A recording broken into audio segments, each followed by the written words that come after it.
You are about to see the ugliest vehicles ever unleashed by military engineers. These are machines that look wrong, but they rewrite the rules of survival when the road disappears. From 600-kilogram alpine climbers to screw-propelled monsters that cross swamps where normal trucks sink. Each was built for one reason: to move when everything else fails. But why did armies trust these bizarre beasts, and which one proved unstoppable when nature fought back? Stuck on a mountain pass, a standard Jeep spins its wheels and goes nowhere. The Haflinger does not bother with brute force.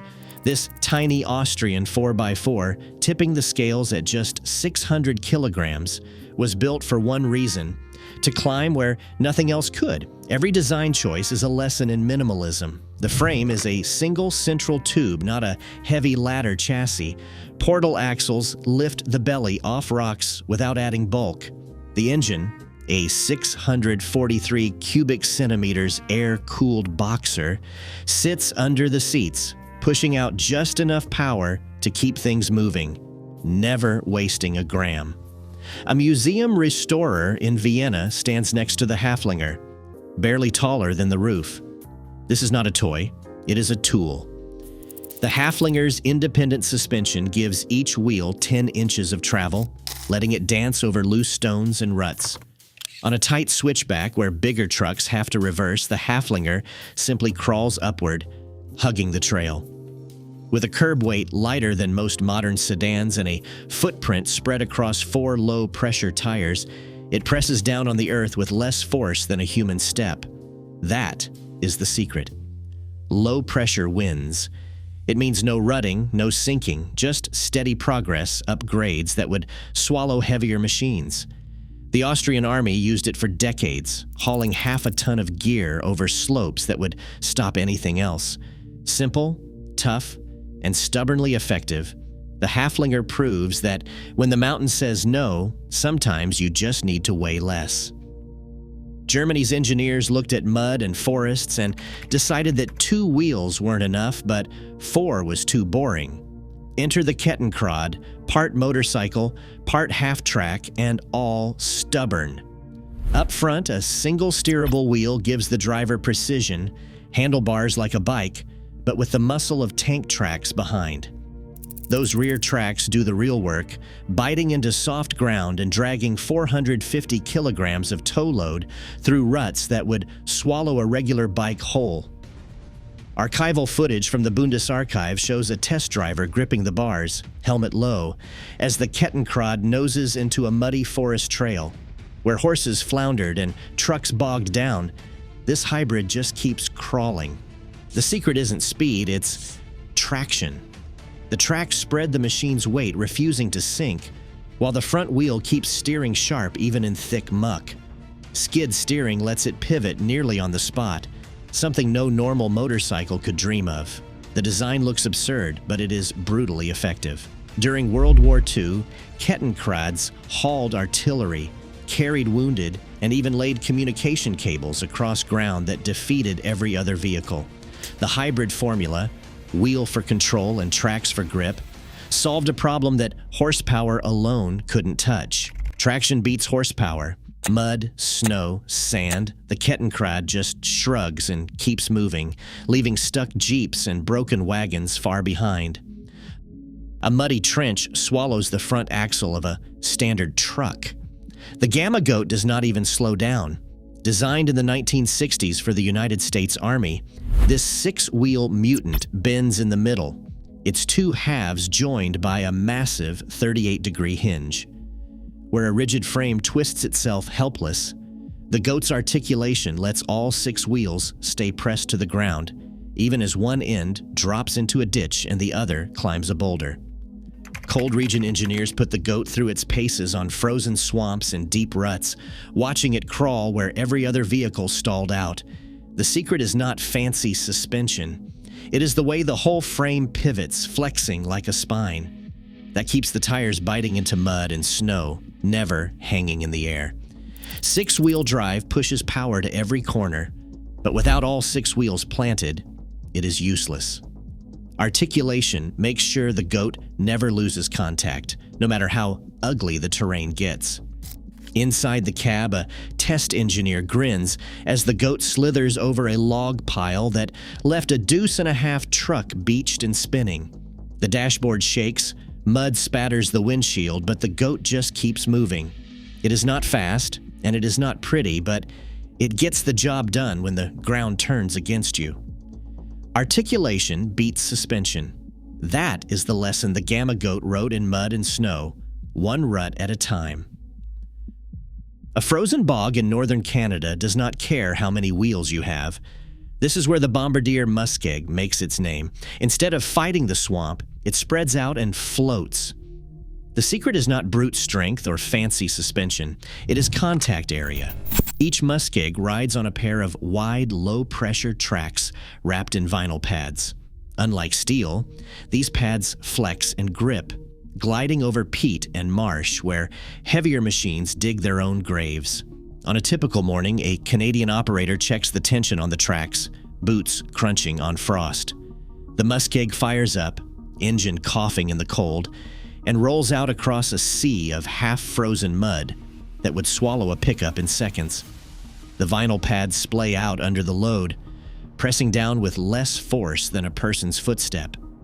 That is not just clever engineering. It is survival. The muskeg's ground pressure is so low, it barely leaves a print, even fully loaded with cargo or a rescue crew. Archival footage from the 1960s shows a muskeg pulling a sledge across slush, while a line of trucks sits stranded, axles deep. The difference is obvious. The muskeg does not sink. It glides. No articulation tricks, no high-tech gadgets, just pure flotation. In the Arctic, snow and swamp are the same enemy. The muskeg's answer is simple: spread out, stay light, and keep moving. Low ground pressure wins. Where the land turns to soup, this cold weather beast just keeps rolling. A winter supply convoy sits stranded at the edge of a Russian marsh, axles deep and going nowhere. The answer is not more horsepower or bigger tires. It is the GS-71, a tracked carrier that does not care if there is a road or not.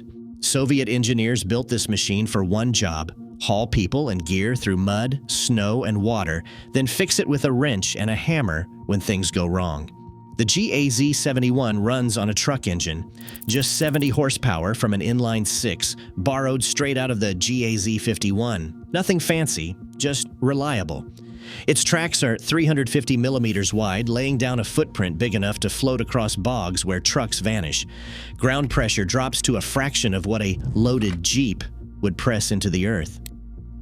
A Soviet mechanic with sleeves rolled drops a spare track link into the snow and gets to work. This is not a factory repair, just two men, a crowbar, and a pile of basic tools. The GAZ-71 was designed for this kind of field fix.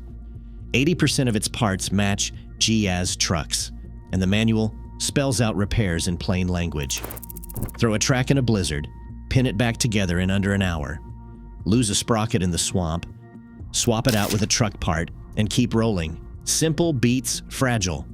Archival footage from the RGAKFD shows a GAZ-71 crawling through a flooded forest, water lapping at the hull, while a line of wheeled trucks sits abandoned on the shore.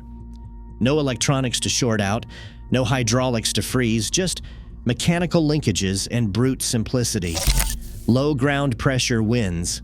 The GAZ-71 is not fast and it is not pretty, but it always gets through. In the Soviet North, that is what matters. When the supply line fails, the carrier hauls. No roads needed. A standard truck rolls onto the tundra and sinks almost instantly, tires spinning helplessly in the mud. The Rologon does not even leave a rut. In the early 1950s, a U.S. engineer named William Albee watched Alaskan villagers haul 4-ton boats across soggy ground using nothing but inflated seal skins. That spark of inspiration turned into the Rologon, a transporter built to float over land that would swallow everything else. The secret sits in its tires. Each one is a giant balloon tire more than 1 meter across, made from tough nylon rubber. They run at just a few pounds of air pressure, so soft you can press a hand into the sidewall and leave a dent. That means the weight of a 5-ton truck spreads out over a footprint bigger than a mattress. Ground pressure drops below what a human foot puts on the earth, less than 10 kilopascals, a fraction of what even a light car delivers. Oil companies in Alaska needed a way to move supplies across permafrost without tearing up the fragile ground. The Raleighan glided over the tundra, carrying 7-ton loads where no road existed. Army tests in California showed these balloon tires could roll over logs and ditches. The inventor himself, Albee, once let a fully loaded truck drive right over his chest to prove the point. The tires just squished and moved on, leaving him unharmed. Conventional trucks bogged down in the first 100 meters, but the Raleighan kept moving, barely making a mark. It did not need tracks, chains, or fancy suspension. It just floated. Balloon tires beat the mud. Low ground pressure wins. In the oil fields and on the tundra, the Raleighan proved that sometimes the weirdest answer is the only one that works. A supply sled bogs down halfway up a snow-choked ridge, cargo scattered, rescue team stranded. The answer is not more power or bigger tracks. It is a machine that bends, flexes, and floats. The BV-206, born in Sweden and now a staple in Arctic search and rescue, does what rigid trucks cannot. It spreads its weight across 2 linked bodies, each riding on wide, low-pressure tracks. The result is a footprint so gentle, just 0.25 kilograms per square centimeter, that it barely dents the snow. That is less pressure than a man in snowshoes, even when fully loaded for a rescue mission. During winter trials run by BAE Systems in Norway, the BV-206 crawled up slopes glazed with ice, dragging a trailer and pulling a snowmobile behind. The 2-segment design means the front and rear halves can twist independently, following the land like a snake. That articulation keeps it moving. Where a regular tracked carrier would high center or slide, the BV-206 just keeps crawling, each section finding its own grip.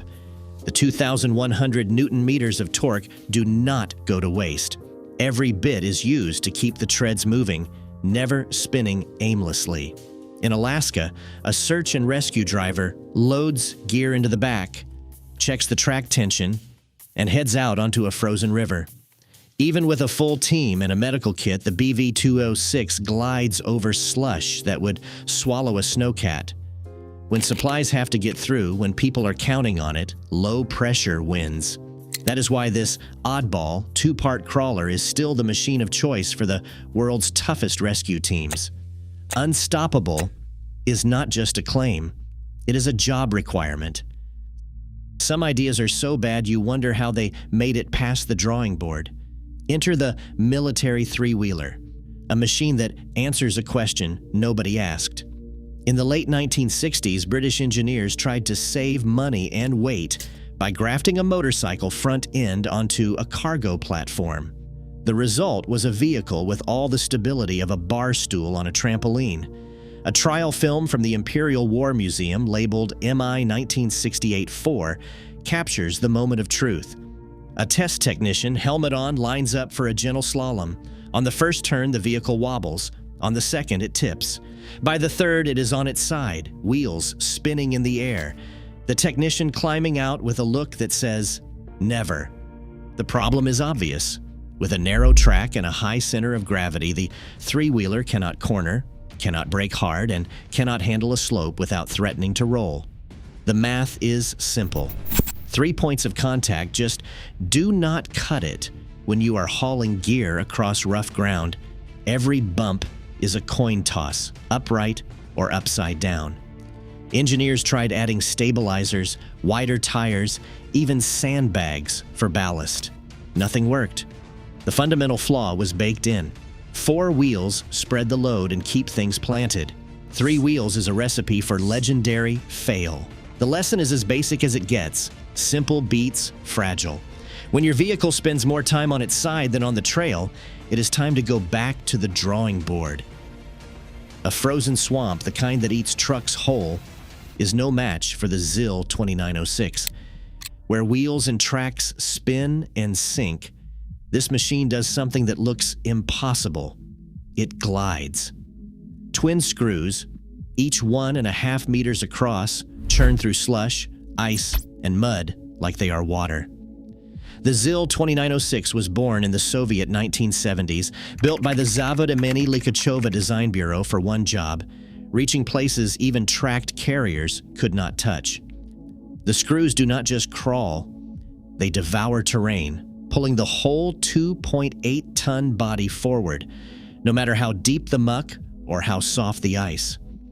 During the 1978 Baikal tests, engineers watched as the ZIL 2906 crossed a patch of semi-liquid ice that had stopped every other rescue vehicle in its tracks. The machine did not flinch. It spun its corkscrews, climbed out of the slush, and kept going, leaving nothing behind but a pair of spiraling grooves. The operator, bundled in a heavy Soviet parka, leaned out of the hatch and grinned, knowing he was piloting something that looked more like a science experiment than a rescue truck. This is not just weird, it is alien. The ZIL 2906 does not care about roads, ruts, or even the difference between land and water. When the ground turns to soup, when ice breaks and the swamp swallows everything else, Screwdrive wins. No other vehicle leaves proof like this. Uninterrupted footage of a machine crawling through terrain that would drown a tank. Alien mobility, crowned by pure unstoppable movement. Today, some of these strange machines still serve in disaster zones and remote frontiers, proof that, in the real world, performance trumps appearance. As climate extremes and infrastructure gaps keep growing, the demand for unstoppable mobility only intensifies. In engineering, as in life, it is the solutions that endure, not the looks. Which of these would you trust when everything else stops? Let us know in the comments below.